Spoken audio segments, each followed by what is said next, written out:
मैंने आप लोगों को पहले बताया है कि जो चैप्टर हम लोग पढ़ रहे हैं, इस चैप्टर का नाम है रियल नंबर। इस चैप्टर का क्या नाम है? Real number. And this chapter is divided into part 1, part 2 और पार्ट 3, जिसमें पार्ट 2 और पार्ट 3 हम लोगों ने फिनिश कर लिया है in the previous 2 lectures. And part 1 के अंदर अगर आप एनसीईआरटी की समरी खोलेंगे तो आपको दिखेगा कि पार्ट 1 में जो पहली चीज है जो हमको पढ़नी है वो है Euclid's division Euclid division lemma, और जो दूसरी चीज है सर हमारे काम की वो है यूक्लिड डिवीजन एल्गोरिथम। वो क्या हमारी यूक्लिड डिवीजन एल्गोरिथम। ठीक है, चलिए यहाँ तक हम लोग समझ गए। अब कहानी में आगे बढ़ते हैं। ठीक है, ये 2 चीज पढ़नी है। अब हम लोग थोड़ा सा आगे चीजों को समझते हैं। ठीक है, अब देखिए, अब जब हम लोग चैप्टर खोलेंगे, चैप्टर में अगर आप पेज नंबर 2 खोलें, अगर आप चैप्टर में पेज नंबर एनसीईआरटी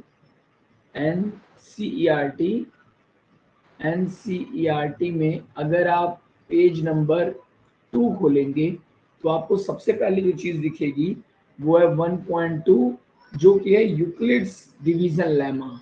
क्या नाम है उसका? यूक्लिड्स डिवीजन लेमा है। ठीक है सर। अब यहाँ पे सर अगर ध्यान से देखें तो आपको, अब देखो यहाँ पे कई शब्द दिख रहे हैं, 3 शब्द हमको कुल मिला जुला के दिख रहे हैं सर। पहला शब्द दिख रहा है यूक्लिड्स, पहला शब्द दिख रहा है यूक्लिड्स। यहाँ से इतना समझ आ रहा है कि मतलब ये जो भी चीज है ये गिवन बाय यूक्लिड, मतलब नेम ऑफ अ साइंटिस्ट। ये क्या है? Name of a scientist. Okay, चलिए उसके बाद डिवीजन है। डिवीजन का सर जनरल भाषा में हम लोग अर्थ जानते हैं बांट देना, है ना? To distribute. Yes sir. To distribute, ठीक है, ये शब्द हुआ टू डिस्ट्रीब्यूट। अब सर यहाँ पे एक शब्द आया है लेमा। एक शब्द क्या आया है? लेमा। लेमा जनरल भाषा में समझिए कि लेमा क्या है। लेमा पहली बात अप्रूवन स्टेटमेंट है, एक स्टेटमेंट जो बहुत पहले से प्रूव्ड है। अप्रूवन स्टेटमेंट, एक स्टेटमेंट जो पहले से प्रूव है, और ये is use a proven statement which is used for proving another statement, हाँ, कॉन्सेप्ट पे ध्यान दो, बाकी थ्योरी में कुछ नहीं, क्वेश्चन में कुछ नहीं रखा है। ठीक है, तो एक ऐसा स्टेटमेंट जो किसी दूसरे स्टेटमेंट को प्रूव करने के काम आए। ठीक है, ठीक है। अब देखिए, अब यूक्लिड डिवीजन लेमा कहता क्या है, क्या नहीं कहता है, इसको हम लोग थोड़ा सा आगे समझने की कोशिश करते हैं। अब देखिए, अब सर यूक्लिड्स एक नाम था साइंटिस्ट का, ठीक है सर। अब हम लोग बचपन से पढ़ते आए हैं कि मान लो 7, ये क्या है? 7 को मैं 2 से डिवाइड कर रहा हूँ, तो 2 3 जा 6 माइनस, और यहाँ रिमाइंडर आया 1, आया कि नहीं? Yes sir. ठीक है, अब 2 को डिवाइड कर रहा हूँ तो ये आ रहा है। ठीक है, अब इसी तरीके से सर अगर मैं 2 को डिवाइड करूंगा 7, अगर मैं 2 को डिवाइड करूंगा 8 से, तो 2 को अगर मैं 8 से डिवाइड करूं, नहीं 8 से नहीं करता हूं, तो मतलब यहाँ पे रिमाइंडर आया 7 आया। तो अगर आप समझ पाए तो आपको ये पता होगा सर कि हम लोग बचपन से जानते हैं कि इसको हम लोग कहते हैं क्वोशिएंट। क्या कहते हैं? क्वोशिएंट। ये जो बचता है सर उसको हम लोग कहते हैं रिमाइंडर, है ना? और इसको हम लोग कहते हैं डिवीजर, और इसको हम लोग कहते हैं डिविडेंड। क्या कहते हैं? डिविडेंड। यहां तक सबको क्लियर है? ठीक है, यहां तक तो कोई कंफ्यूजन नहीं किसी को होनी चाहिए, ठीक है ना? चलिए यहां तक किसी को कंफ्यूजन नहीं होनी चाहिए, ठीक है। चलिए अब सर यहाँ पे इसको हम लोग कहते हैं डिवीजन, डिविडेंड वगैरह जो भी चीजें कहते हैं सर, ठीक है। अगर हम लोग थोड़ा सा आगे समझे कहानी को, तो कहानी आगे ये है कि सर एक, अब देखिए, अब अगर मैं लिखना चाहूं तो क्या मैं ये लिख सकता हूं कि जो सर 7 है, 7 जो है वो सर बराबर है 2 इंटू 3 प्लस 1। यानी अगर मैं इधर लिखूं ये डिविडेंड है तो क्या ये बराबर नहीं है divisor into quotient plus remainder के, है कि नहीं? Yes sir. है ना? ये आप लोग क्लियर है ना कि dividend equal to divisor into quotient plus remainder होता है। और अगर आप थोड़ा सा ध्यान दें तो आपको एक चीज और देखने को मिलेगी जो कि आप लोग कभी भी ध्यान नहीं देते हैं, वो ये है कि सर रिमाइंडर की वैल्यू कुछ भी आ जाए, रिमाइंडर की वैल्यू देखो, अगर मैं किसी भी नंबर को 2 से डिवाइड करता हूँ, चलिए देखता हूँ, let us see an example. अगर मैं किसी भी नंबर को 2 से डिवाइड करता हूँ, जैसे मान लो मैंने डिवाइड किया सबसे पहले 2 को, तो 2 1 जा 2 माइनस आया 0। अब मैंने 3 को डिवाइड किया, 3 को, तो 2 1 जा 2 माइनस किया 1 आया। अब मैंने 4 को डिवाइड किया 2 से, तो 2 2 जा 4, रिमाइंडर 0 आया। फिर मैंने 5 को डिवाइड किया, तो 2 2 जा 4 माइनस 1 0 आया। फिर मैंने 2 को 6 से डिवाइड किया, तो 2 3 जा 6 माइनस 0 आया। यानी आप लोग एक चीज आप लोग सर यहाँ पे 1 आएगा ना? क्या हुआ? 5 माइनस 4 0 का 1 होगा ना? ओ सॉरी, ठीक है। तो यहाँ पे क्या हुआ, यहाँ पे 1 हुआ, ठीक है। तो अब आप लोग बार बार ऑब्जर्व कर पा रहे होंगे कि जो रिमाइंडर आ रहा है वो या तो 0 आ रहा है या तो 1 आ रहा है, या तो 0 आ रहा है या तो 1 आ रहा है, या तो 0 आ रहा है या तो 1 आ रहा है। क्लियर है? ऐसे ही अगर मैं 3 किसी नंबर को 3 से डिवाइड करूं, मान लो मैंने 4 को किया, तो 3 1 जा 3 1 आया। 5 करता हूं, 3 3 1 जा 3 2 आया।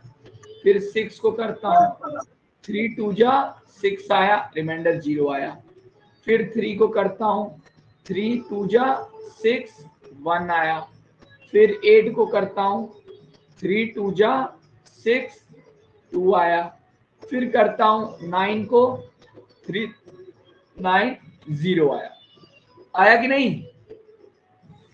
और हर बार आप लोग एक पैटर्न देख पा रहे होंगे कि सर जो रिमाइंडर की वैल्यू जो भी आ रही है, रिमाइंडर की वैल्यू जब 2 से हम डिवाइड कर रहे थे, कि जब डिवीजर की वैल्यू 2 थी, तो इसका मतलब था रिमाइंडर क्या क्या आ रहा था, बार बार रिमाइंडर आ रहा था 0,1 आ रहा था।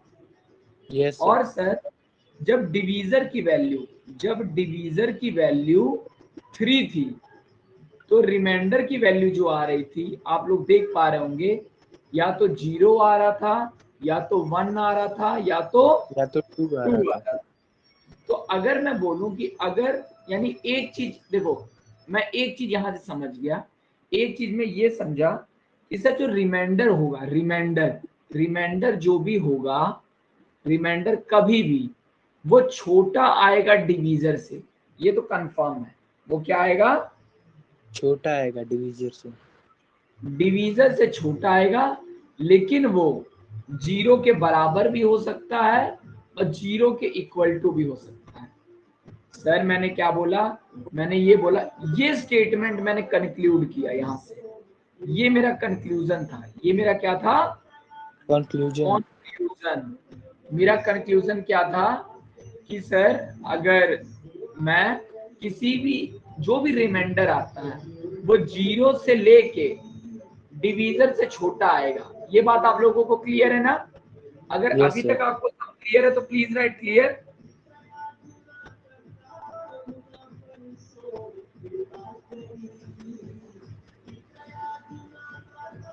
चलिए ठीक है, वेरी गुड। अगर ये बात क्लियर है, अब आगे बढ़ते हैं। अब हमारे सर सामने है, अब हमारे सामने सर लिखा हुआ है यूक्लिड्स डिवीजन लेमा। अब हम लोग देखते हैं सर ये यूक्लिड्स डिवीजन लेमा है क्या।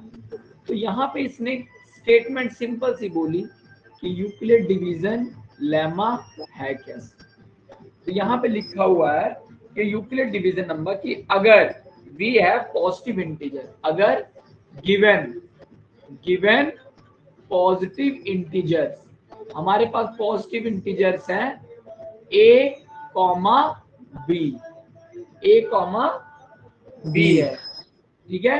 तो ये बोला कि अगर हमारे पास पॉजिटिव इंटीजर्स हैं a comma b, then there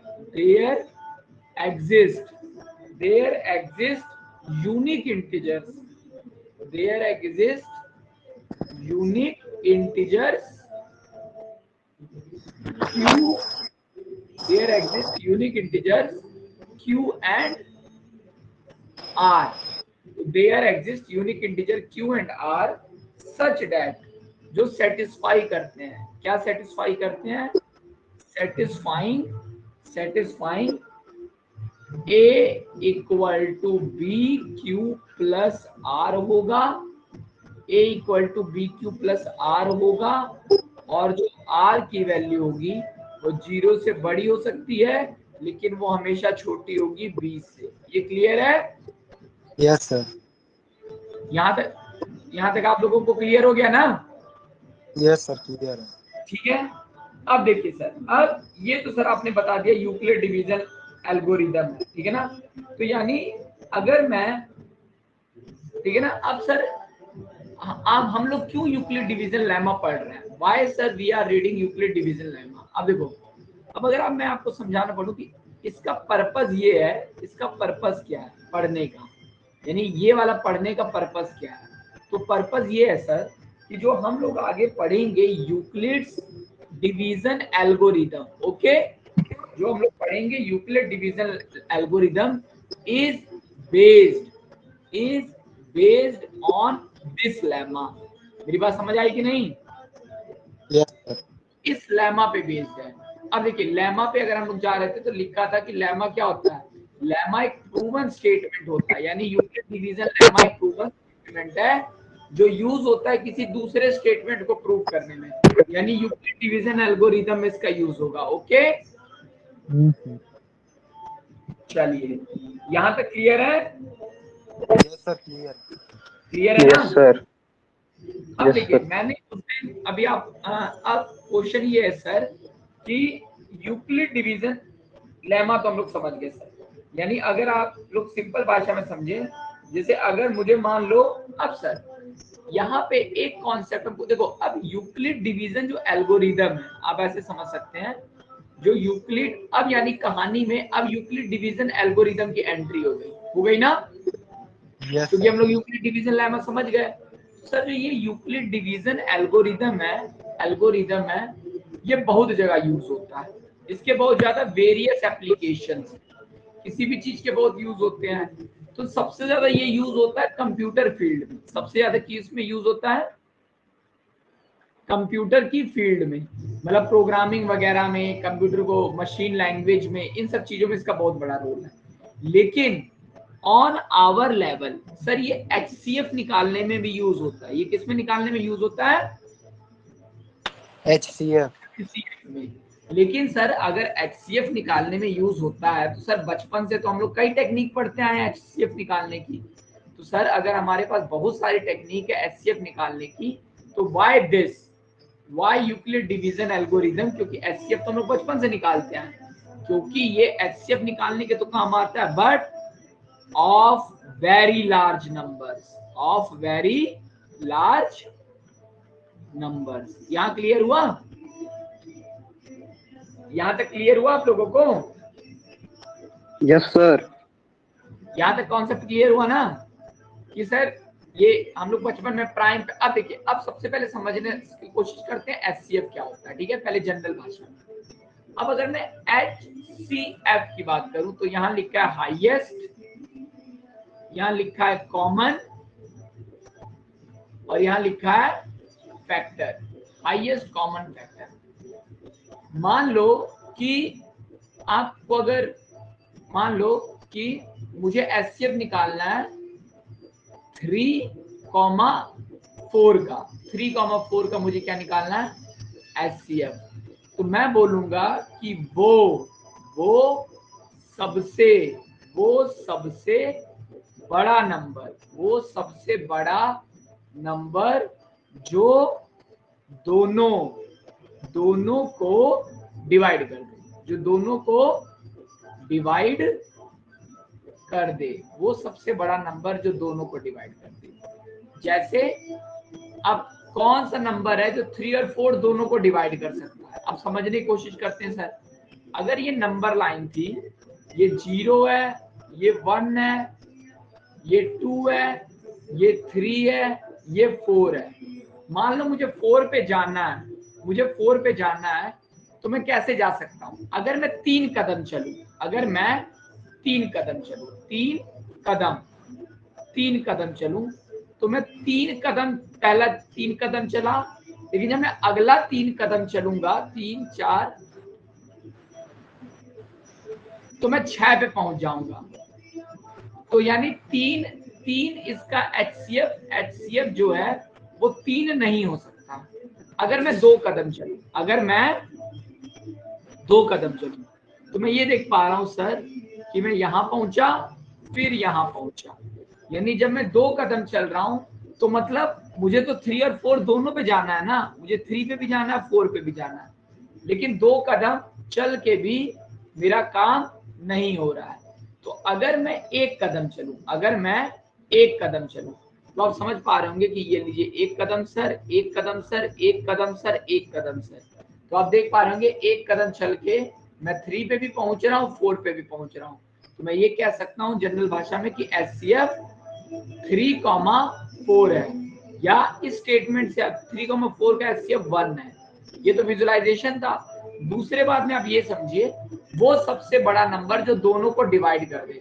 अब 3, 4 को कौन पॉजिटिव नंबर जो डिवाइड कर देंगे कौन कौन से होंगे? या तो 0 होगा, या तो 1 होगा, या तो 0 से तो होता ही नहीं है, 1 होगा, 2 होगा। भाई 1 और 2 में से एक चुनना था ना, लेकिन सबसे बड़ा नंबर कौन सा जो दोनों को डिवाइड कर देगा? वो कौन सा नंबर था? वो नंबर 1। वो नंबर क्या था? 1। अब जैसे मैं यहाँ पे मैं बोलूं कि वो सबसे 3 और 6 का HCF बताइए, 3 और 6 का HCF बताइए। यानी वो सबसे बड़ा नंबर जो 3 और 6 दोनों को डिवाइड कर दे। तो मैं जानता हूं कि वो नंबर 3 है। 3 है कि नहीं?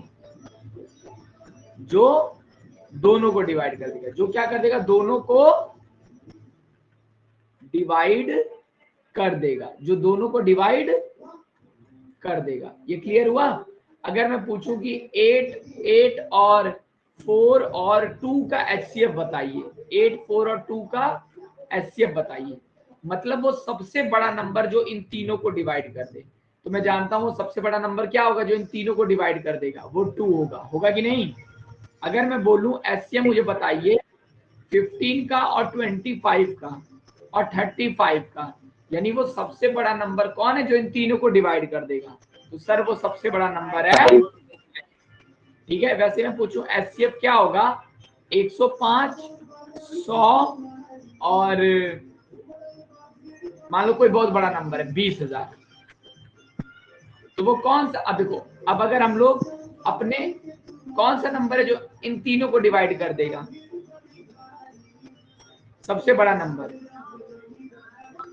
वो क्या होगा? 5 ही तो होगा, है ना? Yes sir.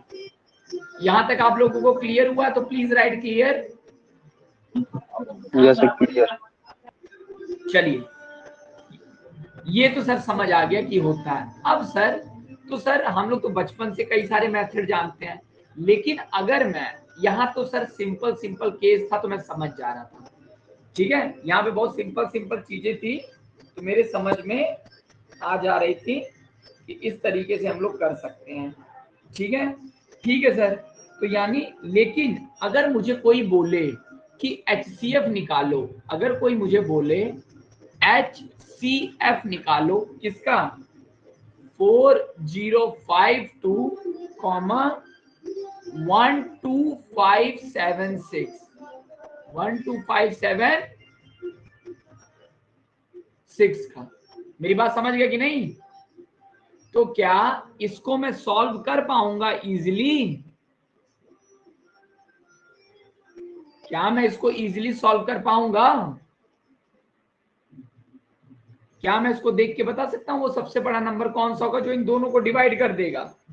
हाँ नो सर, नहीं सर, नो सर, तो मैं नहीं बता पा रहा था। तो सर अब मैं क्या करूं? अगर मैं नहीं बता पा रहा हूं तो मैं क्या करूं? अब आप लोग जरा देखिए एग्जाम्पल नंबर 1 पेज नंबर 5 पे एनसीईआरटी में दिया हुआ है।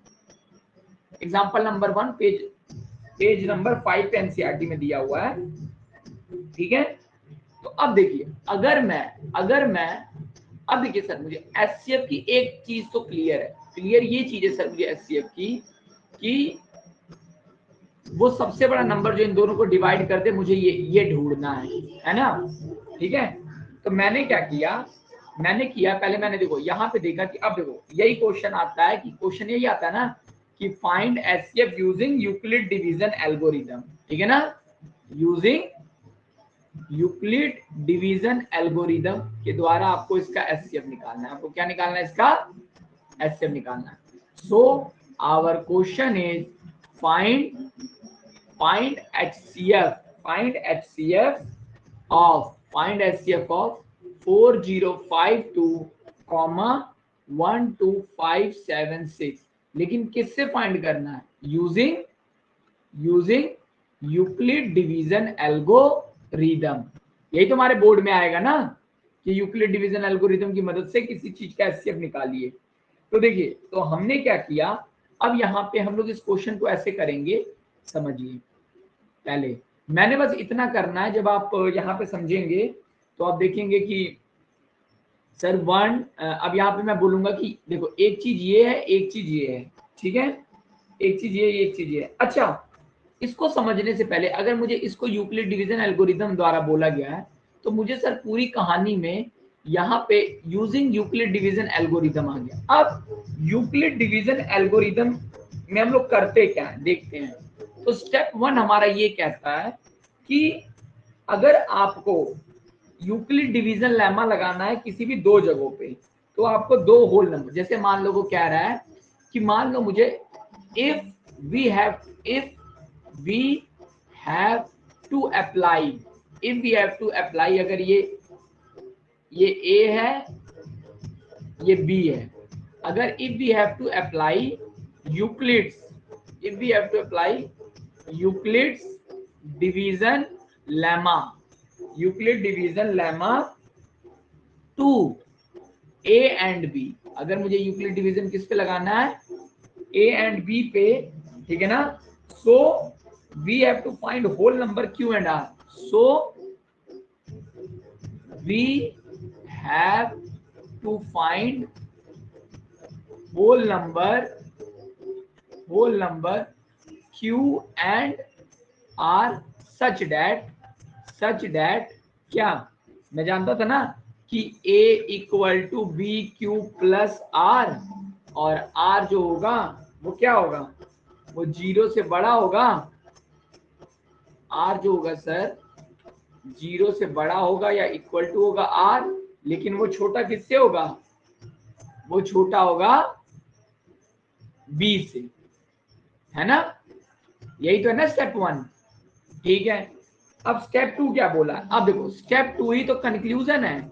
स्टेप 2 में वो कह रहा है सर, स्टेप 2 ये कहता है कि अगर R की वैल्यू 0 आ गई, इफ R इक्वल टू 0, अगर R की वैल्यू 0 है तो आप ये कह सकते हैं कि जो B है is HCF, B is HCF of B किसका एचसीएफ है?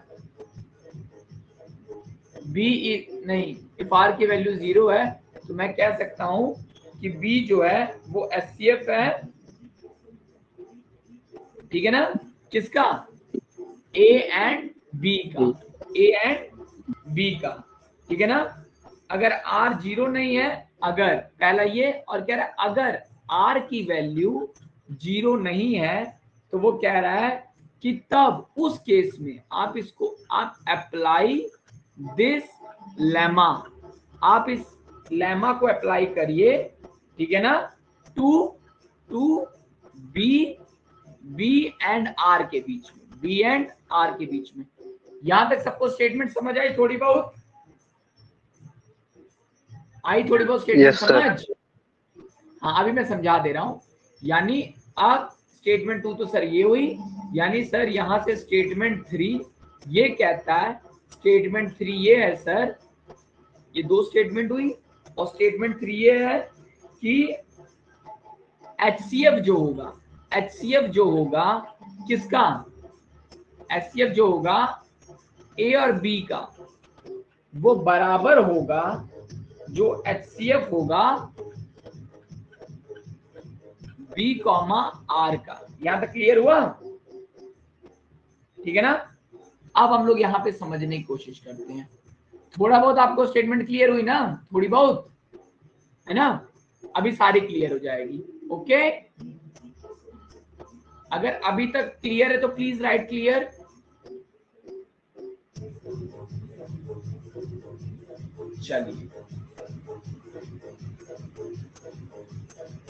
चलिए क्लियर। अब देखिए, अब मुझे निकालना था सर, मुझे निकालना था 4052 का ये, तो मैंने बोला अब देखो मेरे लिए ये ए है, ये ए है, ये बी है, ठीक है, ये ए है, ये बी है।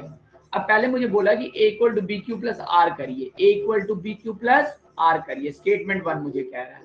तो मैंने क्या किया, मैंने 1 2 5 7 6 को डिवाइड किया 4052 से। तो जब मैंने 4052 से डिवाइड किया तो 405 3 जा, 3 2 जा 6, 3 5 जा 15 का 5, कैरी 1 3 जा 0 1, 3 4 जा 12। तो यहाँ पे कितना आया? 0 2 420। कितना आया? 420। तो सर मुझे जो स्टेप 1 बोला था, जो स्टेप 1 बोला था, स्टेप 1 ये बोला था सर कि अगर इफ 1 2 5 7 6 इज ग्रेटर देन 4052, मतलब स्टेटमेंट बोला था सर अगर बी बड़ा है ए से, अगर बी बड़ा है ए से, तो मैं लिख सकता हूं, देखो डिविडेंड। अब मैं यहाँ पे क्या समझ पा रहा हूं? मैं समझ पा रहा हूं dividend equal to divisor into ये कोशंट है और ये रिमाइंडर है। तो मैं लिख सकता हूं sir 1 2 5 7 6 is equal to 4052 into 3 plus 420। अगर आप ध्यान से समझ पाएंगे तो आपको दिखेगा सर इसमें ये रिमाइंडर है, ये कोशंट है, ये आपका बी है और ये ए है कि नहीं? ठीक है। अब सर ये तो आपने बता दिया।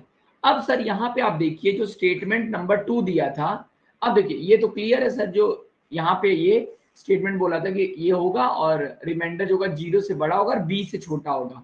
तो यहाँ पे आप देख पा रहे होंगे कि जो रिमाइंडर की वैल्यू आ रही है 420 की वैल्यू जो आ रही है वो 0 से तो बड़ी आ रही है, लेकिन वो छोटी किससे आ रही है? 4052 से।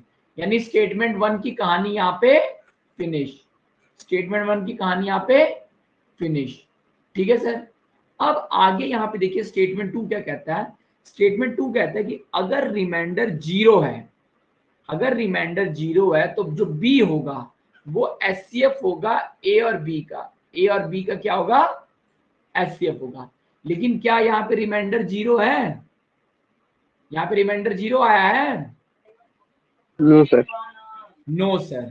तो मैं कहूंगा कि यहाँ पे रिमाइंडर 0 नहीं आया है, तो मैं लिखूंगा since remainder is not equal to 0, since remainder is not equal to 0, ठीक है ना, तो हम अब क्या बोला था, अगर रिमाइंडर 0 नहीं आएगा तो क्या करेंगे, बोला था कि apply this lemma to B और आर में। ये लेमा किस में लगा देना, बी और आर में। अब बी और आर कहने का क्या मतलब हुआ, यानी अब आप लेमा लगाइए, अब आप लेमा लगाइए, बी क्या है इसमें, है ना, और इसके बीच में लेमा लगाइए। क्लियर हो गया भाई, यही तो यूक्लिड साहब ने 2 स्टेटमेंट 3 स्टेटमेंट बोली है, आया कि नहीं समझ, क्या मेरी बात आप लोगों को समझ आ रही है, क्या मैं आप लोगों को क्लियर कर पा रहा हूं, अगर क्लियर कर पा रहा हूं तो यस सर, ठीक है ठीक है ठीक है ठीक है। चलिए, सिंस रिमाइंडर यहां 0 नहीं आ रहा है, सिंस रिमाइंडर यहां 0 नहीं आ रहा है, तो मैं ये कह सकता हूं कि अब मुझे क्या करना है, अब मुझे करना है, यानी मैं applying applying division division lemma, applying division lemma to किस पे अप्लाई करना है, 4052 एंड 420 पे करना है।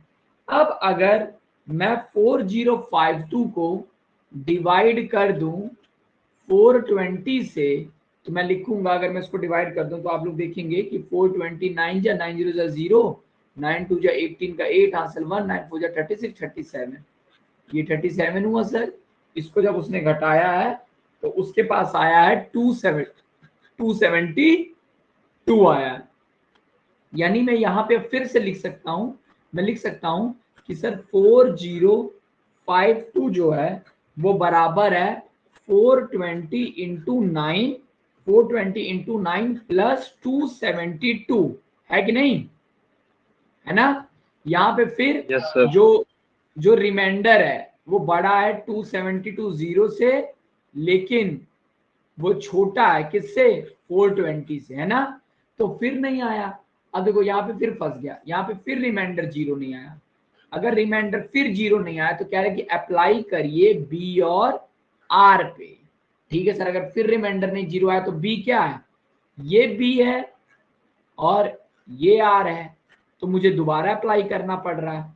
तो मैंने बोला कि अब दोबारा जब मैं करूंगा फिर मैं वही लिखूंगा, है ना, समझ गए ना। फिर यहाँ सिंस, फिर मैंने लिखा since remainder is not equal to 0, therefore मैं लिखूंगा 420, अब मतलब मैं आगे भी इसको सॉल्व करूंगा, तो 420 हो गया 272 इंटू 1 प्लस 148, ठीक है ना। अगर मैं यहाँ पे डिवाइड कर दूं, ठीक है ना, और यहाँ पे मैं क्या करूंगा कि जो 0 से बड़ा है 148, लेकिन छोटा है किससे, 272 से। ये क्लियर है कि नहीं, यस सर। ये क्लियर है आप लोगों को, ठीक है। एक मिनट, ठीक है ना, ये यहाँ पे इक्वलिटी का साइन नहीं होगा, ओके, ठीक है। तो ये हो गया sir.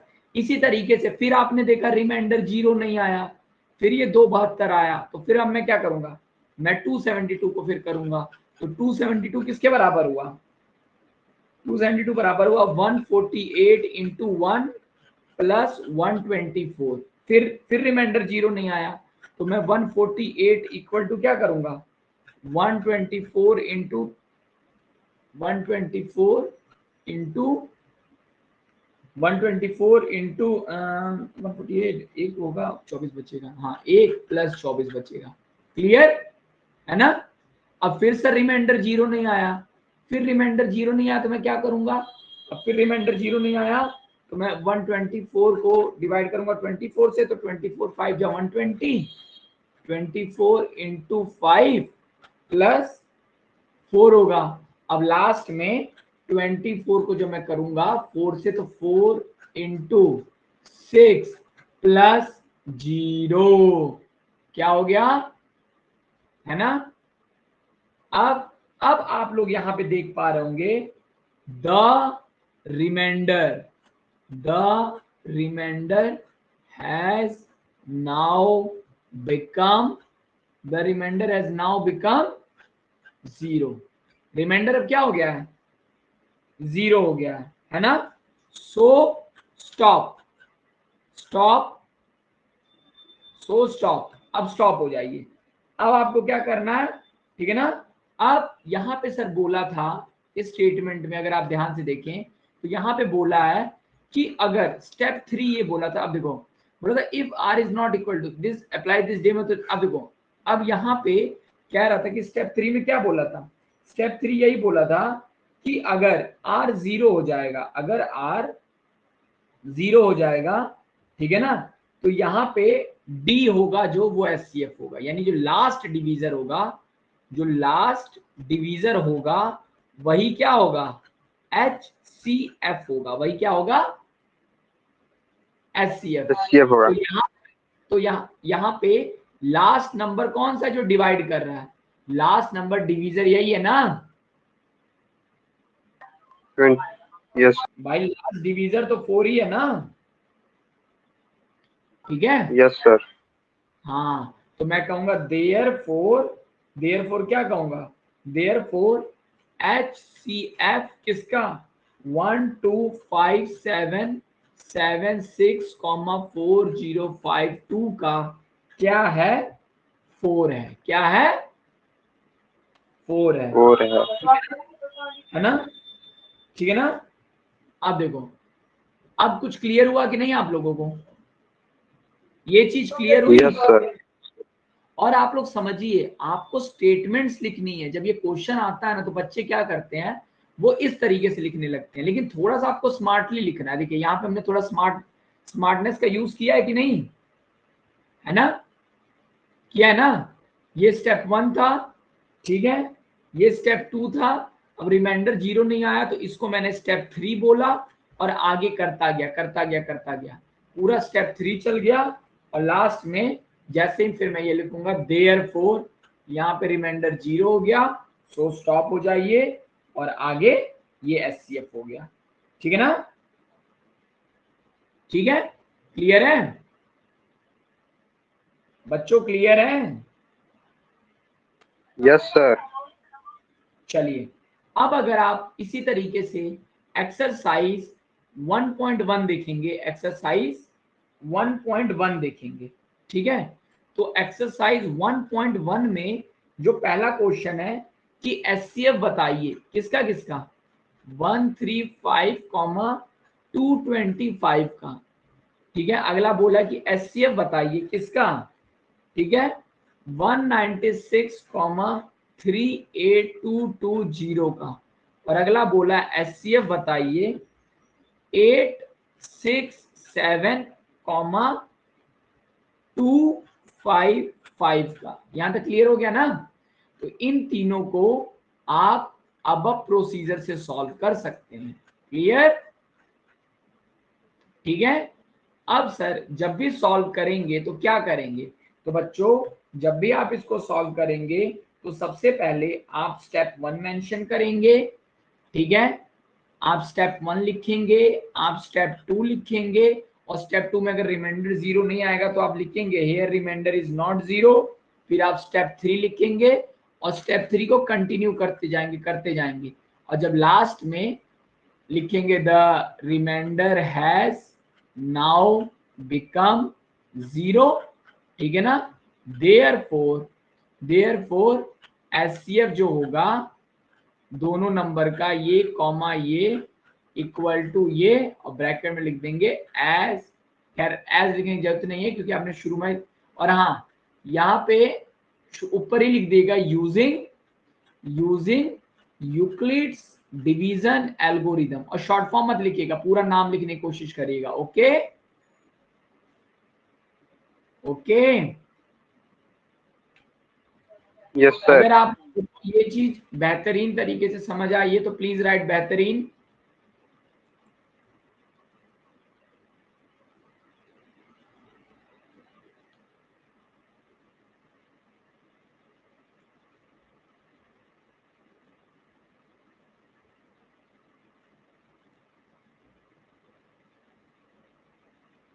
Just I am saving the whiteboards.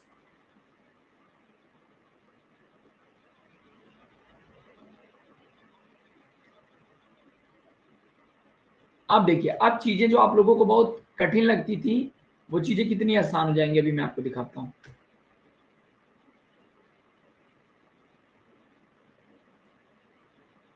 देखिए, थोड़ा बहुत आप लोगों को प्रैक्टिस जरूर करना है घर पे। मेरी बात समझ पा रहे हो कि नहीं, है ना? मैं आपको स्टेप्स बता रहा हूँ कैसे लिखना है, क्या लिखना है, बोर्ड क्या क्या चीजों का ध्यान देता है, उन सब चीजों का आप लोग भी ध्यान दीजिएगा, है ना? आपको समझ आ रहा होगा कि जैसे कल हम लोग कर रहे थे कि prove that √2 is a rational number, वो भी बच्चे कुछ भी उल्टा सीधा लिख देते हैं, लेकिन वैसे नहीं लिखना रहता है। मेरी बात समझ गए कि नहीं? ठीक है, चलिए अब जरा आप लोग देखिए एग्जाम्पल नंबर 2। ठीक है, मैं जानता हूं ऐसे क्वेश्चन आप लोगों को बहुत कंफ्यूज करते हैं कि नहीं? एग्जाम्पल नंबर 2 देखिए, ऐसे क्वेश्चन आप लोगों को कंफ्यूज करते हैं। बाकी लोग कंफ्यूज नहीं होते हो क्या? अवंतिका, अमृता, अंकेश, जेडी, पायल, शिवांश, कशिश, होते तो हैं आप। चलिए अब देखो, यहां पे बोला हुआ है, अगर आप ध्यान से देखेंगे, ठीक है, यस सर, यस सर। तो देखिए क्वेश्चन ये बोला एग्जांपल नंबर 2, कह रहे कि जो भी एवरी पॉजिटिव इवन इंटीजर होगा, शो करिए कि every positive even integer is of form 2q, ठीक है ना? and every positive odd integer is of form, ठीक है ना? every positive odd integer is of form 2q plus 1, ठीक है ना? where q is some integer, है। अब देखिए, अब ये सब प्रूफ समझ भी नहीं आ रहा है, क्या करें क्या नहीं करें, बहुत कंफ्यूजन क्रिएट कर रहा है, ठीक है ना? लेकिन अगर मैं, अब देखिए जो मैं लिख रहा हूं उसको समझने की कोशिश करेगा, आपको पूरा खेल समझ आएगा हम लोग करते कैसे हैं। अब देखिए मैंने क्या किया कि देखो, कह रहा है कि कोई भी पॉजिटिव इवन इंटीजर होगा और कोई भी पॉजिटिव ऑड इंटीजर होगा। तो मैं मान लेता हूं, सबसे पहले मैं ले लेता हूं कि मान लेते हैं कि कोई भी लेट ए, कोई भी ए जो है, let a be any positive integer, चाहे वो ऑड हो, let a be any positive integer, अब भाई ये तो कंफर्म है ना कि जो भी पॉजिटिव इंटीजर होगा, यानी इसको कहने का मतलब ये येलो वाला आपको नहीं लिखना है, बस समझना है, let a be any positive integer, इसको कहने का मतलब जो पॉजिटिव नंबर होगा, अब वो इवन भी हो सकता है, वो ऑड भी हो सकता है, भाई यही तो होगा ना, इन्हीं दोनों में से एक होगा। लेकिन हमने मान लिया कि ए कोई पॉजिटिव इवन इंटीजर है, ठीक है सर, ए कोई पॉजिटिव इंटीजर है। और मैं क्या कह रहा हूं, देखो अब आपको ध्यान ये देना रहता है इस क्वेश्चन में। यहाँ पे देखिए, यहाँ पे अगर आप ध्यान से देख पाएंगे तो यहाँ पे क्या दिया हुआ है, 2, क्या दिया हुआ है यहाँ पे क्वेश्चन में, 2, यहाँ क्वेश्चन में क्या दिया है, 2। तो इस क्वेश्चन में जो चीज यहाँ पे दी रहती है, उसी को आपने b मान लेना है। Let a be any positive integer and b equal to 2। अब b को आपको वही चीज लेना है जो क्वेश्चन में पूछा हो तो यहाँ पे दिया हो, मतलब डिवीजर, यानी b क्या है, एक डिवीजर है, ठीक है? तो अगर सर ये डिवीजर है, तो अगर मैं पढ़ते आया हूं कि सर अगर मैं a अगर डिविडेंड है, कोई पॉजिटिव नंबर है, उसको मैं 2 से डिवाइड कर रहा हूं, तो मुझे सर कुछ क्वोशिएंट मिलेगा, मैं यहाँ पे किसी नंबर को माइनस करूंगा तो मुझे यहाँ पे रिमाइंडर मिलेगा कि नहीं? तो मैं ये लिख सकता हूं ना, मैं यहाँ पे कह सकता हूं कि sir then by Euclid division या Euclid's algorithm, then by Euclid's algorithm से मैं जानता हूं कि जो ए होगा सर, यानी जो डिविडेंड होगा वो बराबर होगा divisor divisor into quotient plus remainder होगा, है ना। और यहाँ पे ध्यान देने वाली बात ये थी सर कि जो Q की वैल्यू होती है वो बड़ी होती है हमेशा 0 से, ये मुझे पता था। यानी यहाँ पे सर जो भी Q की वैल्यू आई थी, अब देखिए Q की वैल्यू 1 आई, 2 आई, 2 आई, तो हमेशा Q की वैल्यू किससे बड़ी आ रही है? 0 से बड़ी आ रही है, ठीक है। Q की वैल्यू क्या आ रही है? 0 से बड़ी आ रही है, ओके। तो यहाँ पे सर Q की वैल्यू जो थी रिमाइंडर 0, यानी रिमाइंडर याद, और Q भी यहाँ पे ध्यान दिए होंगे कि Q की वैल्यू भी हमेशा 0 से बड़ी आ रही थी, ओके, है ना। चलिए, तो सर Q की भी वैल्यू यहाँ पे 0 से बड़ी आ रही थी। अब अगर हम लोग आगे फिर से बढ़ जाएं यहाँ पे, तो sir A equal to 2QR plus 0 है। यानी अब हम लोग सर यूक्लिड डिवीजन ने तो ये बोल दिया, यानी R की देयरफॉर, यानी अब यहाँ पे अगर आपको थोड़ा सा आपके पास दिमाग होगा तो हम समझ गए, देयरफॉर R जो होगा, R इक्वल टू R क्या होगा, R की वैल्यू क्या होगी, R की वैल्यू सर, R की देयरफॉर R इक्वल टू जो R होगा 0 से बड़ा होगा या बराबर होगा, लेकिन छोटा किससे होगा, 2 से। इंप्लाइज दैट R की वैल्यू या तो 0 होगी या तो 1 होगी, R की वैल्यू या तो 0 होगी या तो 1 होगी।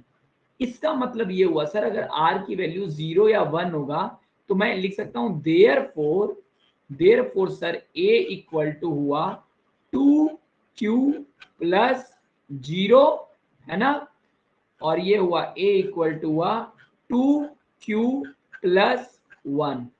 ये तब जब R इक्वल टू 0 है, ये तब जब R इक्वल टू 1 है, ठीक है ना, ठीक है। अब आप लोग एक चीज जानते होंगे कि दुनिया में, अब देखिए यहां तक आपको समझ आ गया। अब अगर A, ठीक है ना, अब मैं आपको एक चीज दिखाता हूं कि अगर A, इफ A कोई भी पॉजिटिव इंटीजर है, कोई भी पॉजिटिव इंटीजर है, A क्या है, कोई भी पॉजिटिव इंटीजर है, मान लो 2, 4, 6, 8, या कोई भी पॉजिटिव इंटीजर है 1, 3, 5, 7, चाहे पॉजिटिव इंटीजर इवन हो चाहे पॉजिटिव इंटीजर ऑड हो। तो आपको पता है कि किसी भी इवन नंबर को, अगर किसी भी इवन नंबर को मैं 2 से मल्टीप्लाई करूंगा तो 2 2 जा 4 आएगा, 2 4 जा 8 आएगा, 2 6 जा 8 आएगा, और सॉरी 12 आएगा, और 2 8 जा 16 आएगा। उसी तरह अगर मैं किसी भी ऑड नंबर को 2 से मल्टीप्लाई करूंगा तो 1 इंटू 2 आएगा, 1 इंटू 3 6 नहीं 1 इंटू नहीं 2 ना, 2 इंटू 3 6 आएगा। उसी तरह 2 इंटू 5 10 आएगा, 7 इंटू 2, यहाँ पे आप ऐसे समझिए कि 2 इंटू 7 क्या आएगा, 14 आएगा।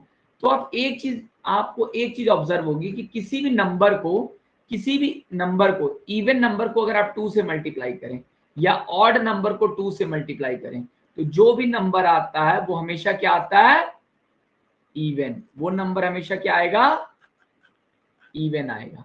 यानी यहाँ पे सर, यहाँ पे जो स्टेटमेंट मेरा खत्म हुआ था, आगे मैं ये कह सकता हूं कि if A is of form 2Q, अगर A 2Q के फॉर्म का होगा, therefore then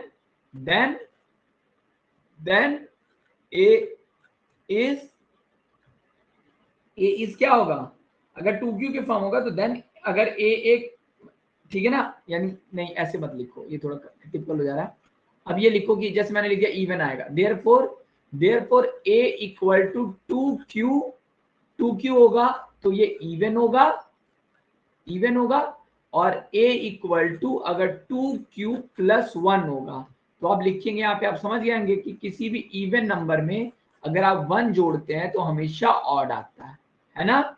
therefore क्या होगा, मतलब therefore any even integer therefore any even integer, ठीक है ना, is of form 2q and, एक मिनट चार्ज लगा,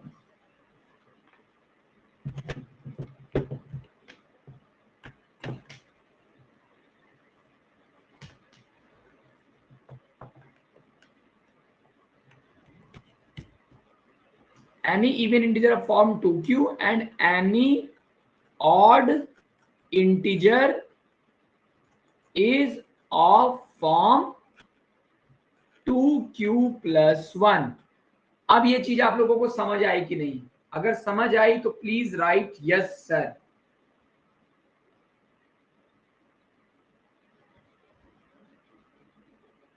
भाई पहले से कुछ बेटर समझ आया है ना? जो पहले आप लोग समझते थे उससे कुछ बेटर है ना? If it is better than before please right better.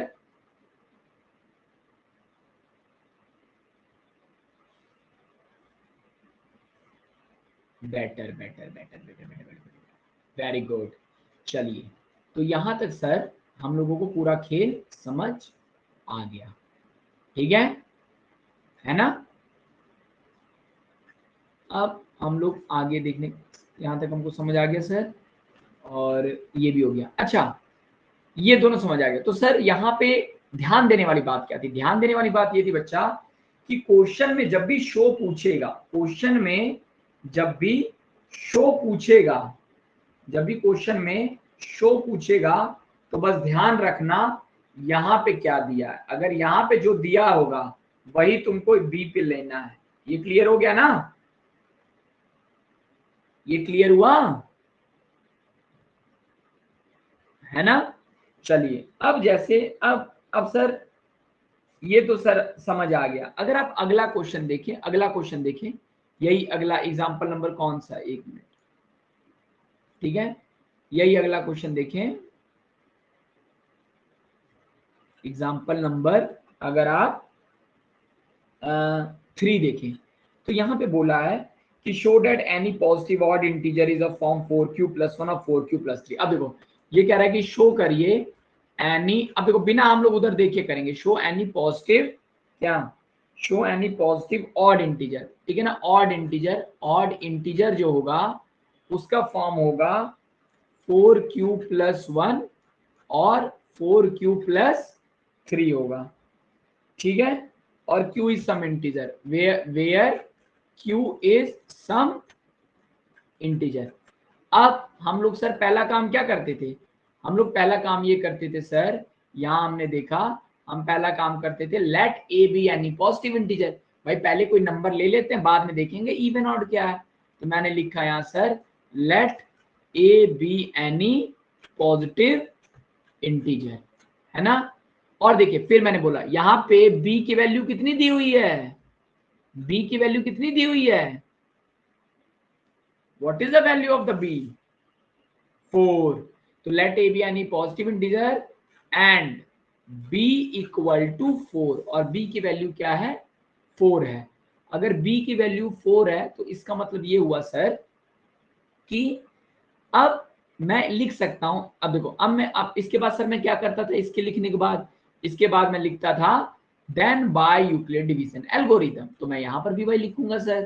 तो मैंने यहां पे लिखा, मैंने यहां पे लिखा then by Euclid's division algorithm, then by Euclid division algorithm. तो क्या हुआ सर यूक्लिड डिवीजन एल्गोरिथम के साथ से? मैं लिख सकता हूं ना a = 4q + r, लिख सकता हूं कि नहीं? लिख सकता हूं। जहां पे वेयर, ठीक है ना, जहां पे वेयर हम लोग जानते हैं जो r की वैल्यू होगी वो 0 से बड़ी हो सकती है, बराबर हो सकती है, लेकिन हमेशा छोटी होगी 4 से, ठीक है ना? और जो q होगा वो हमेशा ग्रेटर देन और इक्वल टू 0 होगा। देयरफॉर सर अगला स्टेटमेंट हम लोग क्या करते थे? हम लोग लिखते थे a की क्या वैल्यू है, ठीक है ना? देयरफॉर a =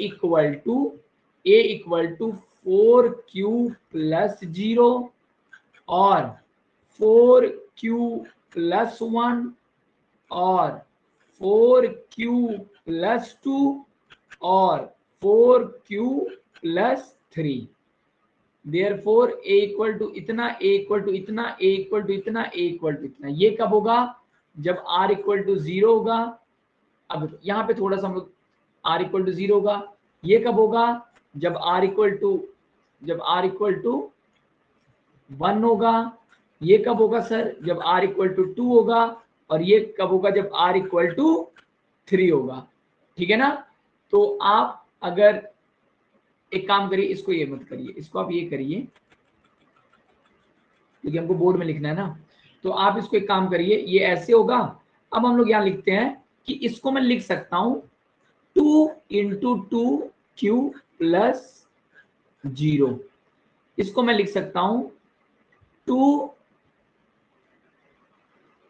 ×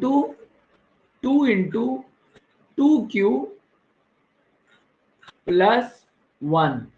अब मैं इसको लिख सकता हूं 2 × 2q, या रुको, इसको मैं लिख सकता हूं सर 2 × 2q+1। और इसको मैं लिख सकता हूं 2 × 2q+3। और यहाँ पे मैं कहूंगा सर, यहाँ पे मैंने कहा कि यहाँ पे r इक्वल टू 0 है, यहाँ r इक्वल टू 1 है, यहाँ r इक्वल टू 2 है, यहाँ r इक्वल टू 3 है ना?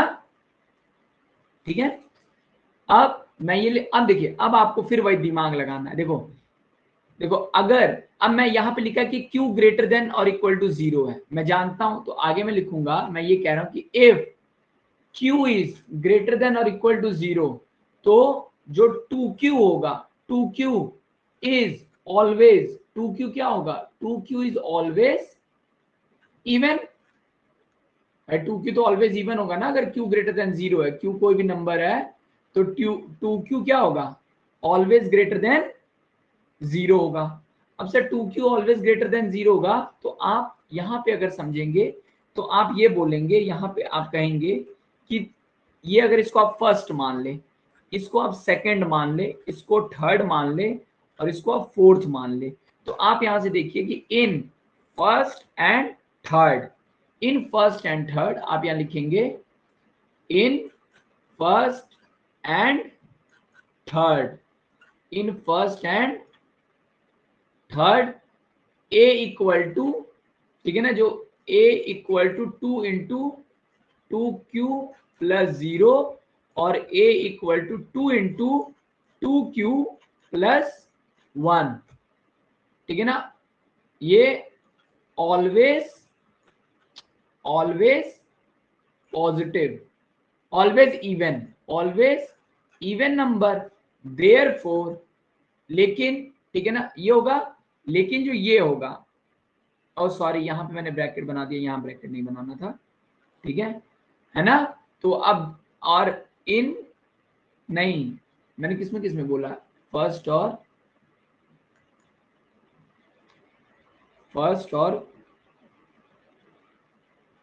थर्ड ना? नहीं, सही तो था। ठीक है, फर्स्ट और थर्ड हमेशा होगा। और अगर मैं इन सेकंड एंड फोर्थ बोलूं, इन सेकंड एंड फोर्थ, आप देखेंगे a इक्वल टू जो 2 × 2q+1 है, और ये a इक्वल टू 2 × 2q+3 है, ये हमेशा ऑलवेज ऑड होगा। रीजन आप यहां दे सकते हैं कि इवन में कभी भी आप 1 जोड़ेंगे तब भी ऑड आएगा, और अगर इवन में आप जोड़ेंगे 3 तब भी ऑड आएगा। ये बात मेरी आप लोगों को क्लियर हुई? क्या मेरी बात ये क्लियर हुई? If it is clear please right clear. Yes sir, okay. अब समझ आया ना ये सब क्वेश्चंस कैसे किए जाते हैं? ये सब क्वेश्चन ऐसे ही होते हैं, बस आपको पकड़ना क्या है, आपको क्वेश्चन में बस पकड़ना क्या है डिवीजर पकड़ना है। जैसे मैं आपको दिखाता हूं, 1 मिनट। अब जैसे जरा ये देखिए एग्जाम्पल नंबर जो आप लोगों का 2 दिया है वो चेक करिए, जो एग्जाम्पल नंबर 2 दिया हुआ है, एग्जाम्पल नंबर 2, एग्जाम्पल नहीं, एक्सरसाइज में जो 2 दिया, एक्सरसाइज में मतलब ये कौन सी एक्सरसाइज है, 1.1 में क्वेश्चन नंबर 2, 1.1 में क्वेश्चन नंबर 2। तो यहाँ पे क्या बोला है, यहाँ पे बोला है कि शो डैट कि कोई भी odd any positive odd integer वो इस फॉर्म का होगा, ठीक है ना। यानी या तो ऑड नंबर जो होगा वो क्या रहा है, वो या तो 6q+1 होगा, ऑड नंबर सर 6q+1 होगा, या 6q+3 होगा, या 6q+5 होगा, 6q+5 होगा। कोई भी ऑड इंटीजर इस फॉर्म में होगा, ठीक है ना। तो हम क्या करेंगे यहाँ पे, मुझे बताइए हम लोग क्या करेंगे, डिवीजर कितना लेंगे यहाँ पे b की वैल्यू कितनी लेंगे हम लोग, 6। बस कहानी खत्म हो गई। b की वैल्यू क्या ले लेंगे, 6। तो जब b की वैल्यू 6 लेंगे तो रिमाइंडर की वैल्यू कहां से कहां तक आ सकती है, रिमाइंडर की वैल्यू कहां से कहां तक आ सकती है, 1 to 5 नहीं बच्चा, 0 to 5। अरे 0 भी तो रिमाइंडर आएगा भाई, तब से यूक्लिड चिल्ला किस ले रहा है, यही तो दिखाना चाह रहा है कि 0 तो आना ही आना है, ठीक है। तो रिमाइंडर की वैल्यू कहाँ आई, रिमाइंडर की वैल्यू आएगी 0 to 5। अब जब 0 to 5 आएगी तो आप समझ पा रहे होंगे सर कि जब 0 to 5 आएगी तो हम क्या करेंगे, हमारे पास क्या बन जाएगा, तो a की वैल्यू क्या होगी, या तो होगी सर 6q+0, फिर होगी 6q+1, फिर होगी 6q+2, 6q+3, 6q+4, 6q+5, और फिर आप इसमें से 2 कॉमन ले लेंगे तो 3q+2, इसमें से कॉमन ले लेंगे 2 तो 3q+1, और इसमें से कॉमन ले लेंगे 2 तो 3q+0। तो आपको पता चल जाए, आपको दिख ही रहा है कि कोई भी नंबर अगर 2 से मल्टीप्लाई होगा तो वो हमेशा क्या आएगा, इवन आएगा। तो आप सीधे यहाँ पे लिख देंगे सर कि अगर वो तीनों इवन आ रहा है तो इसका मतलब ये हुआ सर कि ये ऑड है, ये ऑड है, और ये ऑड है। क्लियर, क्लियर गाइस, ठीक है। तो क्वेश्चन नंबर 2 तो सर क्लियर हो गया। अब जरा आप लोग क्वेश्चन नंबर 5 देखिए। 5, क्या 5 में कुछ अलग बोला है, क्या 5 में कुछ अलग बोला है, अवंतिका, अमृता, अंकेश, दिव्यांका, जेडी, पायल, शिवांश, कशिश, श्रुति, बताइए।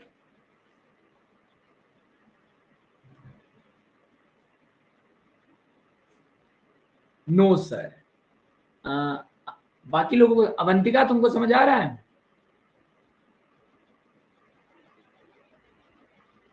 यस सर, ठीक है ठीक है ठीक है, चलो ये तो हम लोगों को समझ आ गया, ठीक है। और क्या क्वेश्चन नंबर 4 में भी कुछ अलग बोला है, जरा 4 भी देखो, क्योंकि बस B3 ले लेंगे, किसमें, B3 कैसे ले लेंगे, किस वाले में आप बता रहे हैं, अरे 5th वाले में b की वैल्यू 9 लोगे, और 4th वाले में b की वैल्यू 3 लोगे, है ना। हाँ हाँ हाँ हाँ, बस। तो अब आपको समझ आ रहा होगा, अगर आप थोड़ा सा दिमाग लगाएंगे, आप थोड़े से स्मार्ट होंगे, तो एक चीज आपको क्लियर हो गई है, वो ये है कि सर एक्चुअली में क्वेश्चन नंबर 2, क्वेश्चन नंबर 4 और क्वेश्चन नंबर 5 एक ही है, ये अलग नहीं है। ये बात मेरी आप सबको क्लियर है, क्लियर है, यस सर। चलिए ये थर्ड वाला भी मैं बता दूं आप लोगों को, थर्ड वाला भी जानना है, नो सर, नो सर। जिनको जिनको थर्ड जानना है प्लीज राइट 3।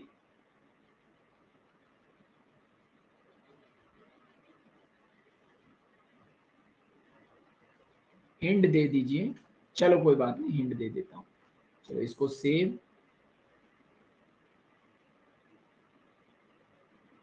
इसको सेव हो गया, चलो अब हम लोग करते हैं यस सर, इसमें एचसीएफ नहीं नहीं नहीं, एचसीएफ तो पता है निकाल, अच्छा मैं आपको दिखाता हूँ इस क्वेश्चन को, एचसीएफ निकालना है, लेकिन एक मिनट मुझे क्वेश्चन देखने दो क्या आया, किस पेज पे है।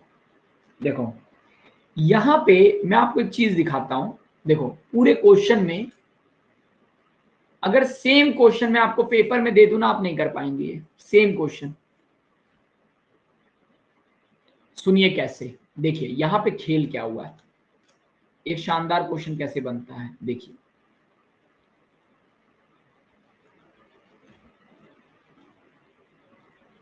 आप मेरी बात बहुत ध्यान से समझिए। क्वेश्चन दिया हुआ है सर, क्वेश्चन नंबर क्या दिया हुआ है, question number 3, question number sir 3 दिया हुआ है, जो कि ये कह रहा है कि एक आर्मी कंटिजेंट है जिसमें 616 मेंबर को चलना है बैंड के बगल में।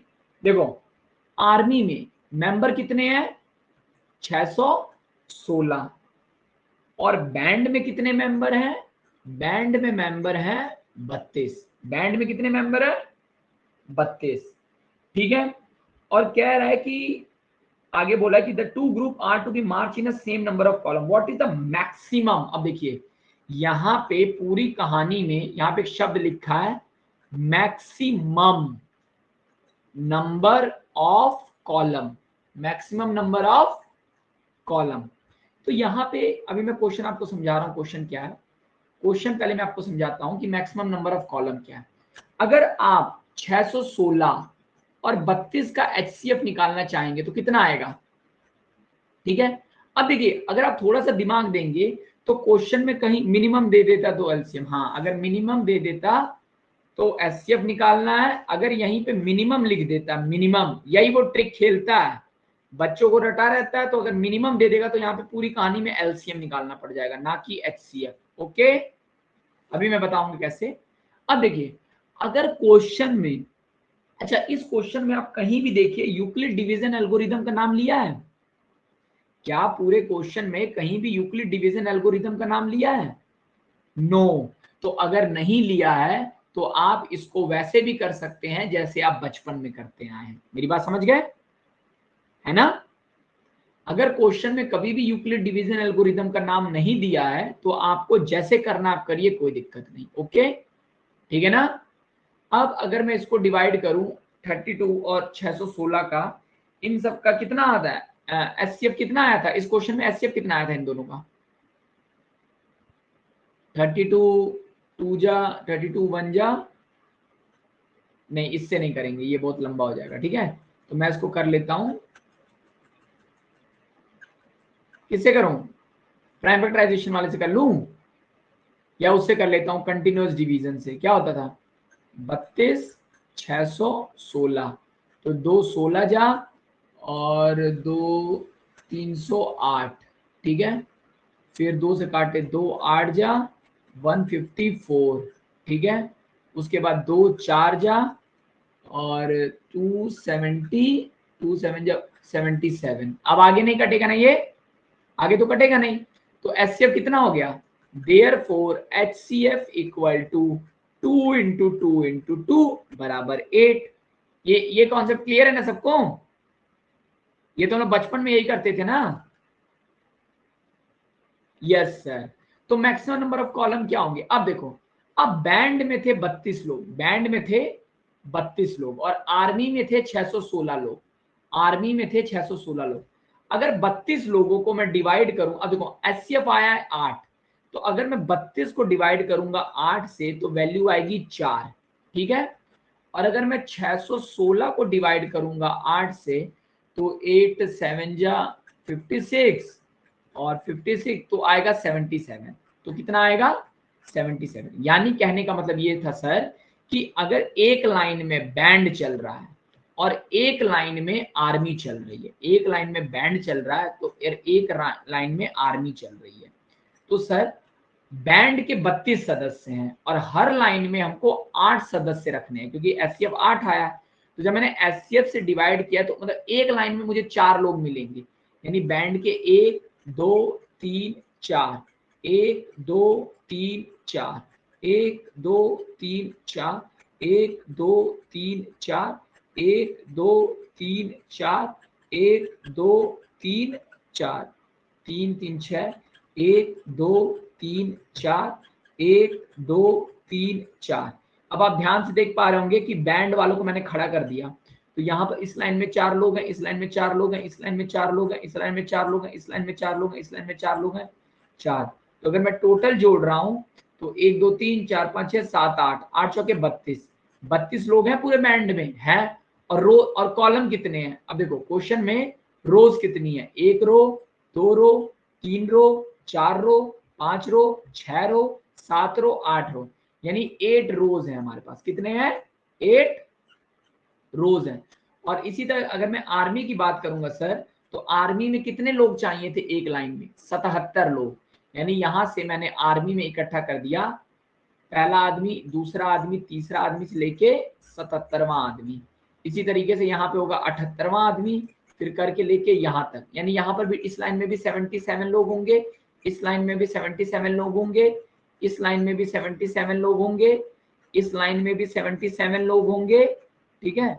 ऐसे इस लाइन में भी 77, इस लाइन में भी 77, इस लाइन में भी 77 और इस लाइन में भी 77। अगर मैं जोड़ूंगा तो 1 2 3 4 5 6 7 8, तो 77 गुणे 8 बराबर आ जाएगा 616। तो अब मैं अगर क्वेश्चन देखूं तो क्वेश्चन दिया था, अब आप लोग क्वेश्चन पढ़िए और सोल्यूशन देखिए। अब आप लोग क्वेश्चन पढ़िए। अब क्वेश्चन में सर आपके सामने दिया हुआ है, क्वेश्चन दिया हुआ है, अब आपको समझ आएगा कि an army contingent of 616 member is to march behind an army band of 32 member. Behind, behind मतलब बगल में चल रही है, तो हमको दिख ही रहा है सर कि ये बगल में चली रही है, इसके बगल में, आर्मी के बगल में ही तो बैंड चल रही है ना। तो यही तो बिहाइंड होता है, बगल में है ना। इतना behind 32 member in a parade, the two groups are to be march in the same number of column. कह रहे हैं कि दोनों ग्रुप को जो कॉलम है वो सेम होना चाहिए। तो सर यहाँ तो सेम दिख ही रहा है, ये भी देखिए 8 कॉलम है total, 1 column, 2 column, 3 column, 4 column, 5 column, 6 column, 7 column, 8 column, ठीक है। चलिए sir, what is the maximum number of column in they at march? Maximum number कितने थे? 8 कॉलम। अब बच्चों मेरी बात आप लोगों को क्लियर हुई कि नहीं? Is everything clear to you?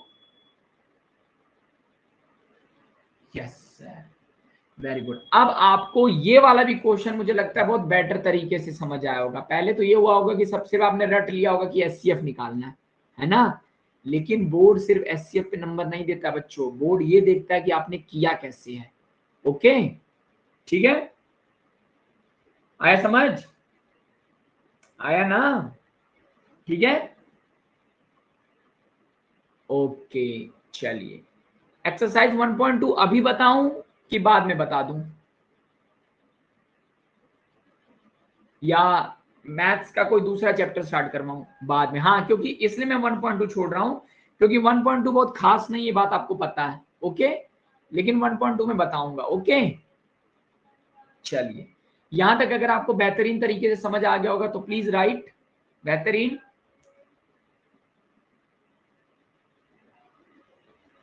Sir exam में ये जितना कॉलम है वो सब बनाना है।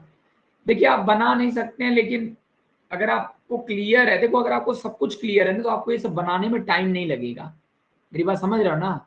और डिपेंड इस चीज पे करता है क्वेश्चन कितने नंबर का है। अगर यही क्वेश्चन आपको पूछ लेगा 3-4 नंबर में, तो डायरेक्ट एचसीएफ निकालने का मतलब नहीं है, अगर आप ये कर रहे हैं।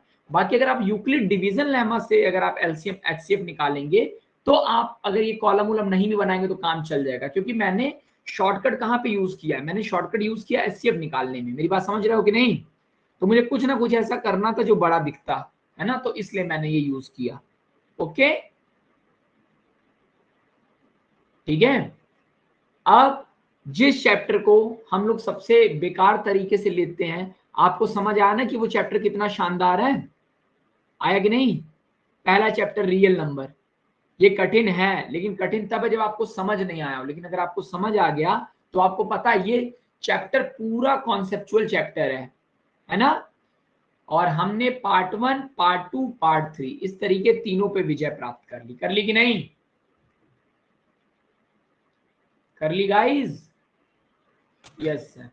तो एक काम करेंगे, दिन में या शाम को एक आधे घंटे की क्लास रख लेंगे, वो ऐसे रैंडम क्लास होगी, उसमें मैं आपको एक बार एक्सरसाइज 1.2 अपने हिसाब से बता दूंगा। ओके, हाँ टाइम मैं क्लियर कर दूंगा, मतलब आधे घंटे बस आप आ जाइएगा और उसमें मैं आपको अपने हिसाब से बता दूंगा कि क्या करना है। ठीक है?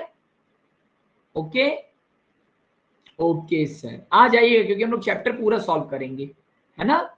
ठीक है, ओके।